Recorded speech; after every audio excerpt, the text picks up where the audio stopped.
And joining us now on the line is Ambassador John Bolton, former UN ambassador. Ambassador Bolton, thanks for being with us. We got so many things that we want to sort of tap into your base of knowledge about. Let me start with this NSA leaker. Now, some people are calling him a whistleblower. Some people are calling him a leaker. We've actually had people call into this program who believe he's something of a hero for revealing government excess. Other people say he's a traitor. John Boehner thinks he's a traitor. Where do you come down on this guy? I said he was a traitor before John Boehner did, although I'm glad the speaker's there with me. Let's consider this fella for a minute. Number one, he is dishonorable and deceitful. He signed an oath repeatedly, given the different jobs he's had, that he would come into the possession of classified, sensitive information, and he promised, he gave his word he would not disclose it. He broke his word, and I still believe a man's word is his bond. So this guy has a real character problem from my perspective, number one. Number two, where did he get the authority or the legitimacy by acting completely on his own to endanger the national security of 300 million other Americans who died and made him king? This is the kind of thing that, because this particular leak, some people applaud, those who don't really understand or care about national security. The next time it could be a leak they don't like so much. So he has broken his own word, and he has broken faith with the rest of his countrymen. And I think from that perspective, that's the way you judge this guy. You know, I'm slowly but surely being sort of persuaded to your point of view, but let me just play devil's advocate for a moment. What would you say to people that would say, who gave the government the authority to collect this much data on individual Americans? Well, let's be clear what they're doing. They're collecting data to store it, in effect. Before they can search it, they have to get a warrant pursuant to the Fourth Amendment.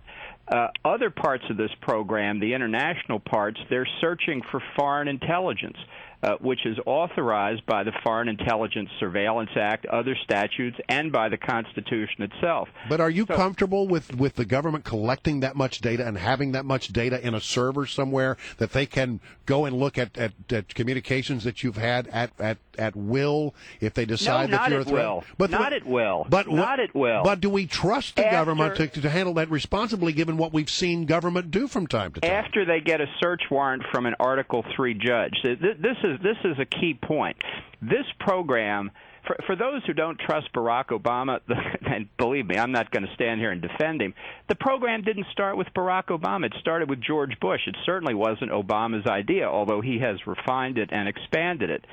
But it is overseen by career Department of Justice lawyers. The executive branch, therefore, has signed off on it. The program itself was authorized by Congress and is reviewed, and Congress is briefed on it periodically. In a system that Congress itself agreed to, limited briefing of certain key members. And Article III judges oversee the issuance of warrants for particularized searches. So you've got all three branches of government involved. Now, some people say, well, the Japanese were interned in World War II, so the system isn't perfect. Well, no human institution is. But our framers gave us a government with three branches. Yeah. It's the best government, I think, in the history of the world.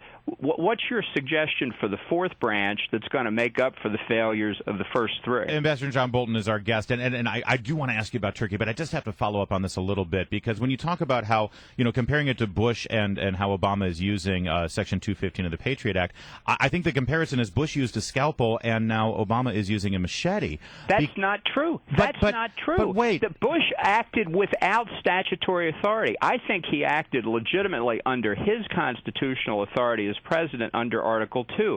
But in 2008, because of complaints that Bush was acting in an unconstrained way, Congress directly intervened and legislated on this question, and that's the system, the more constrained system that Obama's now operating But Ambassador under. Bolton, Bush focused specifically on phone numbers that they saw were originating out of Pakistan and Yemen and other hotspots, and they wanted to know what that activity was. Here, Obama is looking at every single phone call. He is not looking at everything. He is not looking at everything. They are collecting the data and storing it, and when they want to look at it, they have to go to the FISA court and get a warrant. But yes, but they don't have to specify to the court what they're looking for, That's and they're wrong. But aren't they gathering it? Wrong. But wait, Ambassador Bolton, they're gathering it. Read the Fourth Amendment. You have to state with particularity who you're going after, and they don't get the warrant unless they do that. All right. Listen, you're giving a lot of fodder for a lot of discussion on the show, and I appreciate it. I do want to ask you about Turkey. But really I think, fast I don't mean to interrupt, but this is very important. There's a lot of misinformation out there about these various programs, some of it from Snowden himself, some of it from people who never liked the idea of the programs, some of it from people who are reacting to incomplete information in the newspapers.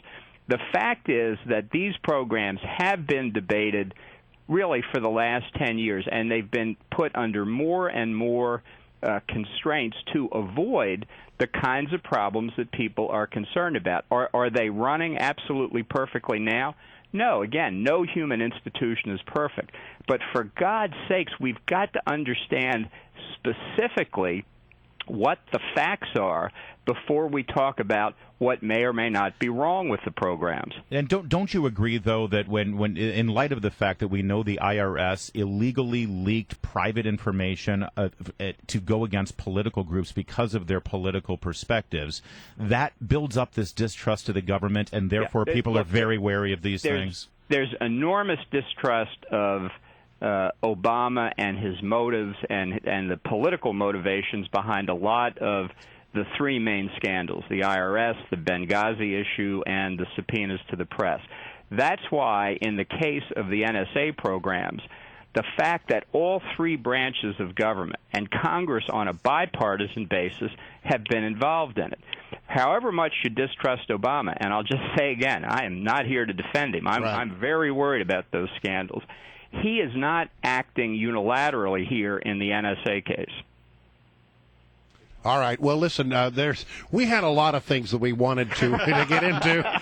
But you know what? This is, I think, the real debate that's going on in America right now. And I greatly appreciate you weighing. And listen, I've always respected you. I have some concerns about overreaching government, but I'm slowly coming around to your point of view on this. Well, thanks. Look, I have concerns about overreaching government, too. I always consider myself pretty libertarian on domestic issues. What we're facing here is not just the fight against international terrorism, although that's what these programs are particularly directed about.